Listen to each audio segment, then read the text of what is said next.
안녕하세요. 오늘은 제가 목회자로서 경험했던 조금은 씁쓸한 이야기를 나누고자 합니다.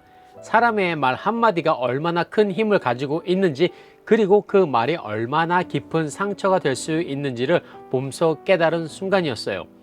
사실 목사로서 말씀을 전하고 사람을 이끄는 역할을 맡다 보면은 말이 얼마나 중요한지 매번 다시 느끼게 됩니다. 이 이야기는 제가 한참 경제적으로 힘들었을 때 알바를 여러 개 뛰면서 겪었던 일 중 하나입니다. 영하 25도의 추운 날씨에서 완전 무장하고 학교에서 눈을 치웠던 적도 있고, 학교 스포츠 사진 촬영이나 웨딩 촬영, 돌 사진 촬영, 카페테리아에서도 일하면서 정말 다양한 경험을 했습니다. 그 중에서 좋은 사람들을 만나고 따뜻한 추억을 쌓은 일도 많았지만은 마음 아픈 일도 많이 있었어요. 그러던 어느 날 알바 요청을 받고 가서 반나절 넘게 열심히 일을 하고 있었는데요.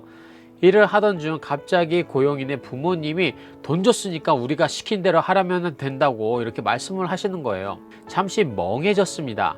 제가 지금 뭘 들은 거지 하면서 몇 초 동안 멍하니 서 있었어요. 분명 틀린 말은 아니었어요. 그러나 그 말 한마디가 얼마나 마음을 아프게 했는지 모릅니다. 그분은 그 일을 전문적으로 하는 사람도 아니었고, 그 상황을 잘 모르면서 제 앞에서 주변에 다 들리게 이야기를 하셨던 거예요. 저는 그 당시 상황이 아직 사진처럼 남아 있어요.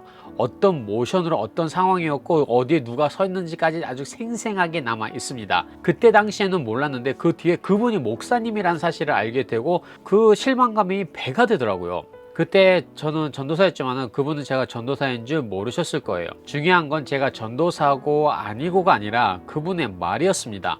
그리고 몇 분 후 손을 들고 찬양하며 웃는 얼굴로 성도들을 대하는 분이 어떻게 그런 말을 할 수 있을까 하는 생각에 머릿속에 떠나지가 않았어요. 물론 목사라고 해서 항상 웃을 수만은 없는 걸 잘 압니다. 저도 목사이고 제 아내도 사모로서 겪는 일들이 많았으니까요. 하지만 그때 그 말은 정말로 상처로 남았고 오래 갔어요. 그 이후로 계속 마음에 두고 있으면 저만 손해라는 생각이 들어서, 그분이 착한 분인데 하나님을 사랑하시는 분인데 표현이 조금 서툴렀겠거니 한국말을 잘 못하시는 분이라고 생각을 하고 그렇게 마음을 다잡기로 결심을 했습니다. 이 경험을 통해 제가 배운 점은요, 우리 모두 말 한마디가 얼마나 큰 영향을 미칠 수 있는지 항상 기억해야 한다는 겁니다. 특히 야고보서 3장 5, 6절의 말씀을 보면요, 혀는 불이요 불의 세계라.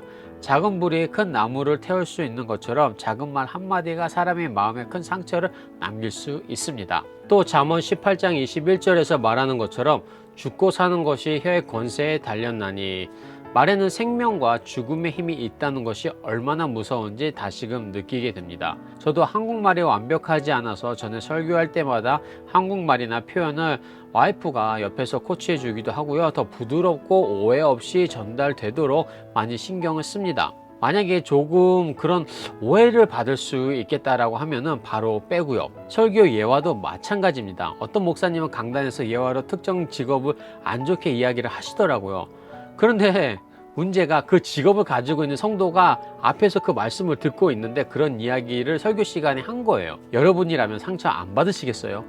그렇기에 모든 그리스도인들은 말을 조심히 해야 하고요. 특히 교회 리더들은 더더욱 조심을 해야 합니다. 여러분도 말 때문에 상처를 주거나 받은 경험이 있을 거예요. 혹시 비슷한 경험이 있다면 바로 댓글로 나눠주세요.